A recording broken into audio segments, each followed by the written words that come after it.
क्या भला होता है या क्या चीजें होती देखिएगा।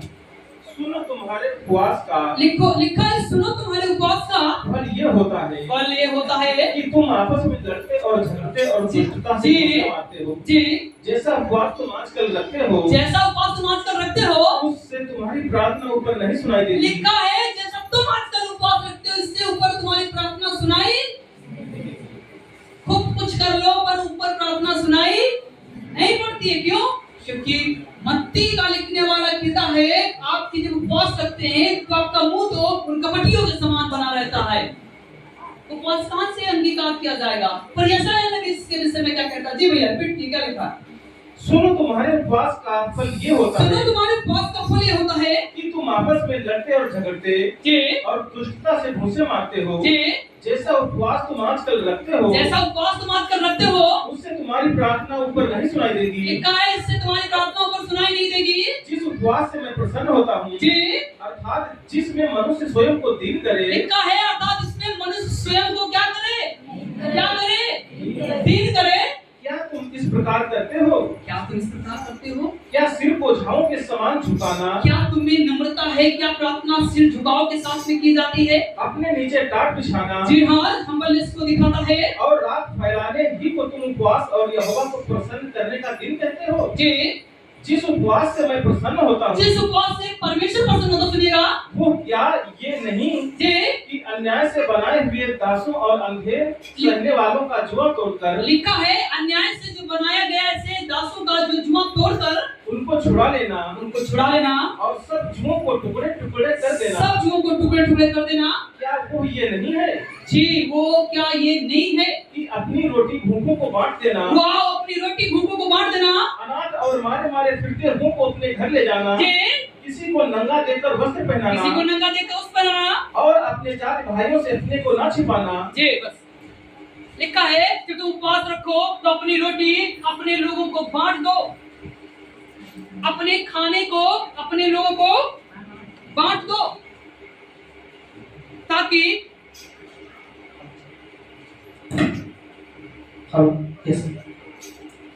वचन का लिखने वाला यशायाह नबी की पुस्तक कहती है कि जब तुम उपवास रखो तो अपने खाने को अपने घर में खाने के लिए किनको बुलाओ? ऐसे लोगों को जो कभी अच्छा खाना नहीं है। ऐसे लोगों के साथ में उपवास तोड़ो जिनके जीवनों में कभी शायद वो अच्छा खाना नहीं खा पाते। कई बार जब आप भोज रचाते हैं जब आप बड़ी पंक्ति बुलाते हैं बड़ी शादी ब्याह करते हैं तो उसमें आप गरीबों अनाथों को नहीं बुलाते। किसको बुलाते हैं? ओ भैया बड़े भैया को बुला लो जो बहुत प्रसिद्ध आदमी है। किसको बुलाना है? किसको बुलाना है? किसको बुलाना है? ऐसे जन को जो अनाथ है विधवा है परेशान है दरिद्र है उनके लिए आप एक अच्छे भोजन को तैयार कराओ और उन्हें भोजन करने के लिए उपवास का मतलब ये होता है। Hallelujah hallelujah. आपका उपवास करना परमेश्वर के साथ में गहरे संबंध में आना होगा। आपके ऐसे उपवास नहीं है आपके ऐसे उपवास ना हो कि उपवास तो आपने किया पर दिखावे के साथ में उसको लाते ही और उसका पूरे दिन रहने के बाद कोई मतलब नहीं निकलता। कोई मतलब नहीं। मैं आपको कहना चाहता हूँ आपके जब उपवास रखा जाए तो यस परमेश्वर जानता है कि आपके उपवास कैसे हो रहे हैं। हालेलुया। परमेश्वर की प्रार्थना के साथ में आराधना के साथ में परमेश्वर के दासों के साथ में कई बार उपवास हम रखते हैं कई बार हम प्रार्थना नहीं कर पाते। क्यों? मौका नहीं होता। पर ये मौका परमेश्वर आपको बार बार दे रहा। अगर आप मौका निकाल के प्रार्थना नहीं करते इससे अभागा व्यक्ति कोई नहीं। हालेलुया। समझ में आ रहा? उपवास का मतलब है परमेश्वर के साथ में गहरा उपवास का मतलब है परमेश्वर के साथ में गहरा संबंध रिश्ता। हम रिश्ते को नहीं रख पाते। हम सही से कलीसिया में बैठकर वचन सीखते नहीं। कई बार हम आना भी नहीं पसंद करते। क्यों? अरे एक तो दिन घर का जा रहा वही चला जाए बाकी सब कुछ और काम कर लेंगे। पर मैं आपको कहना चाहता हूँ ऐसा करने से भी आप तौहीदी को लाते हैं। यदि आप प्रभु के वचन को प्रभु के दिन को उत्तम नहीं ठहराते तो ये भी आपके लिए दुख की बात है। पर परमेश्वर का वचन कहता है कि आपके उपवास हो तो आनंद के साथ में हो, और परमेश्वर जाने कि आपने उपवास रखा। कौन जानेगा? कौन जानेगा? परमेश्वर जानेगा। अब पता है समाज के उपवास कैसे होते हैं? बहुत सारी खाने की चीजें ला के रख लेते हैं। क्यों? अब ये खाएंगे, दोपहर में खाएंगे, शाम को ये खा लेंगे। पर सच्चे परमेश्वर की जब उपासना करते हैं, परमेश्वर किसी प्रकार की बंदिश को लगाता। आपको जो मन करे वो खाएं, बस अपने धन्यवाद के साथ में खाया जाए। हालेलुया। कई बार आप किसी के घर को जाएं, आप उपवास रखे हो कि वो नाश्ता पानी कुछ लाता है, उसे वापस ना करें और धन्यवाद के साथ में खाएं। हालेलुया। क्योंकि उसमें परमेश्वर आपको भी आशीष देगा और जो आपके लिए कुछ लाया है वो भी आशीषित होगा। क्यों? क्योंकि उसका लाने से आपका उपवास जो आपने पूरा दिन रखा था, आपने इसके खाने के बाद। हालेलुया। इससे हम परमेश्वर को क्या करते हैं? प्रसन्न करते हैं और महिमा देते हैं। और कट्टरपंथी नहीं होना चाहिए। नहीं अभी 5 नहीं बजा, 5 बजे कुछ खाएंगे, ऐसा तो नहीं करेंगे हम लोग। अब वचन में लिखा है जो कुछ आपके सामने सात पात कुछ भी आए उसे धन्यवाद के साथ में क्या करना चाहिए? क्या करना चाहिए?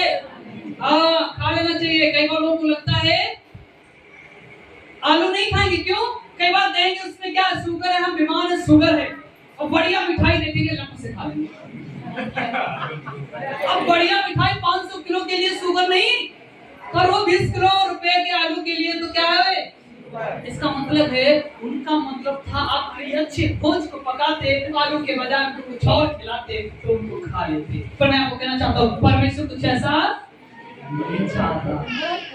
हालेलुया। आपको जो भी धन्यवाद के साथ में मिले उसको खाएं और प्रभु के गुण गाएं।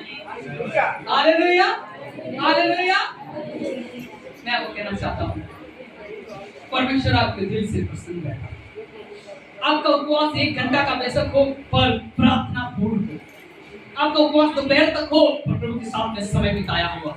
आपका उपवास 2 घंटे का हो, पर परमेश्वर के साथ में एक अच्छे रिश्ते में बाइबल पढ़ा जाना, उपवास रखा जाना और प्रार्थना किया जाना, ये संभवतः अगर कर रहे हैं आपका उपवास।